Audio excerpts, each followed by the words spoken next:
Assalamualaikum warahmatullahi wabarakatuh. Perkenalkan, kami dari kelompok C. Saya Zafira Ralidatul Nur Humaida dengan NIM 241904103019 dari prodi D4 TRKBG.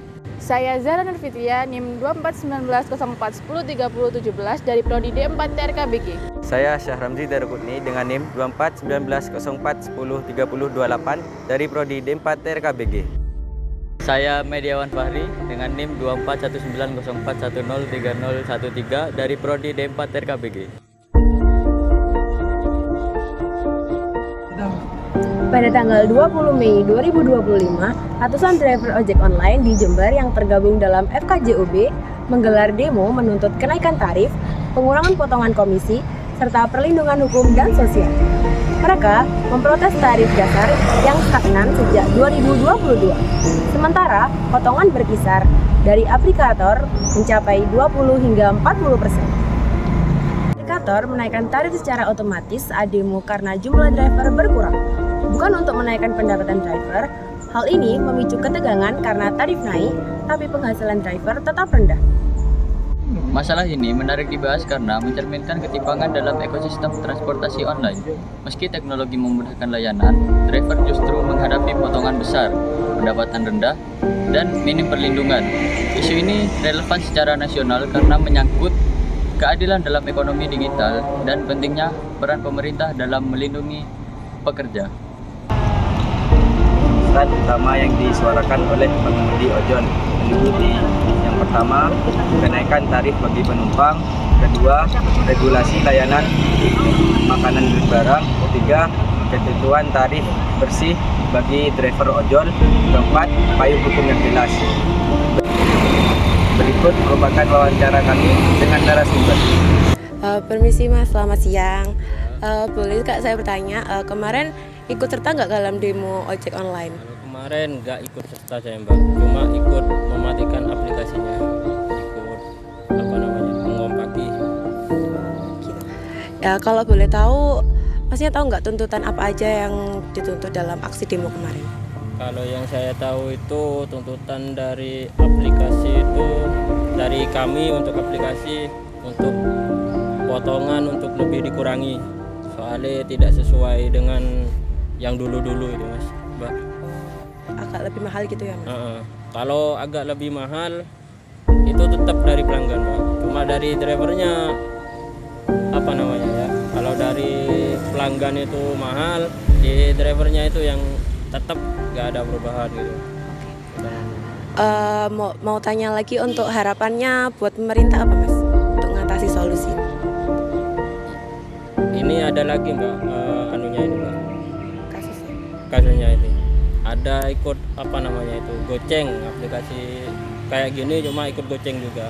Jadi customer itu seumpama bayarnya tetap, di driver itu cuma 5.000 gitu dapatnya.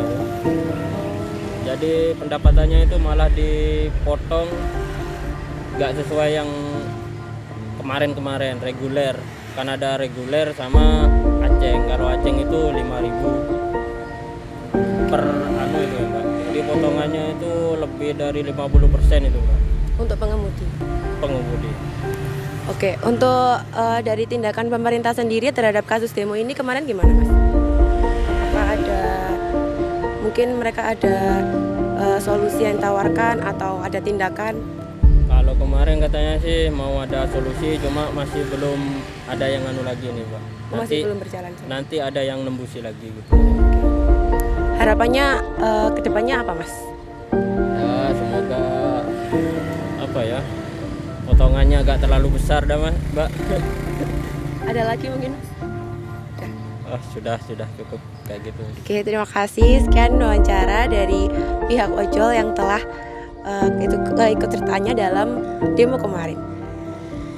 Baik, saya bersama dengan pengguna ojek online yaitu Kak Mensa. Oke Kak, pendapat Kakak soal demo ojol kemarin itu bagaimana Kak, kalau boleh tahu? Kalau menurut saya, demo ojek online yang kemarin itu tidak terlalu berpengaruh di kehidupan saya, karena satu, saya tidak tahu konfliknya itu apa yang pertama. Kemudian untuk yang kedua, pengaruh terhadap kehidupan saya itu hanya mungkin kemungkinannya sangat kecil begitu, karena saya pribadi menggunakan ojek online itu hanya sekian persen begitu. Cukup Kak. Mungkin kakak ada harapan atau apa ya soal update soal ojek online gitu Kak? Mungkin kedepannya semoga konflik dari ojek online tersebut bisa segera pulih ya, bisa segera membaik, agar orang-orang pengguna ojek online yang benar-benar membutuhkan mereka itu bisa menggunakan fasilitas tersebut dengan baik seperti sedia kala. Baik, cukup sekian dari kami ya. Di sini saya bersama pihak netral yang kedua dengan Mas Abimanyu. Bagaimana pendapat Anda dengan demo ojol kemarin? Ya, menurut saya demo ojol yang dilaksanakan kemarin itu adalah suatu hal yang wajar jika diadakan demo, karena mungkin para driver ojol tersebut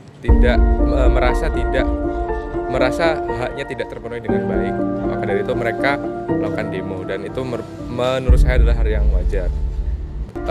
Dan efeknya yang terjadi pada saya sendiri selaku seseorang yang aktif menggunakan aplikasi dari ojol tersebut, mungkin efeknya ke driver ojol yang sangat jarang ditemui pas demo itu, karena mereka memang melakukan demo di terhadap instansi gitu kan. Dan ya harapannya semoga apa yang diaspirasikan oleh driver ojol tersebut dapat diterima oleh pihak terkait begitu. Terima kasih. Sekian dari saya. Terima kasih. Pemerintah pusat menegaskan akan menyampaikan aspirasi tersebut kepada pihak aplikator dan pemerintah pusat, dan Pemkab juga akan berkomitmen melindungi para pekerja driver ojek online di daerahnya. Untuk mengatasi konflik antara driver, aplikator, dan pengguna, perlu penyesuaian tarif dasar secara berkala agar sesuai dengan biaya hidup. Potongan komisi aplikator sebaiknya dibatasi maksimal 10-15% agar pendapatan driver tidak tergerus. Transparansi sistem tarif juga penting agar semua pihak memahami alasan kenaikan harga.